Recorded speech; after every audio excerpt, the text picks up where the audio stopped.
পরে পরে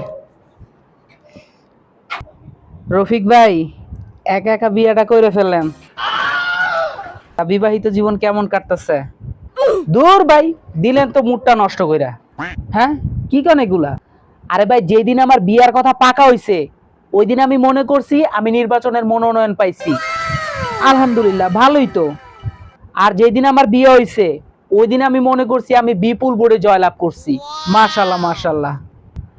বিয়ার প্রথম 6 মাস পর্যন্ত নিজের প্রধানমন্ত্রী মনে হইছে, পাও তো মাটিতেই পড়ে নাই। আরে বাপ রে, কিন্তু যেই না বিয়ার 1 বছর পূর্ণ হয়ে গেল তারপর থেকে আমি বিরোধী দল হয়ে গেলাম।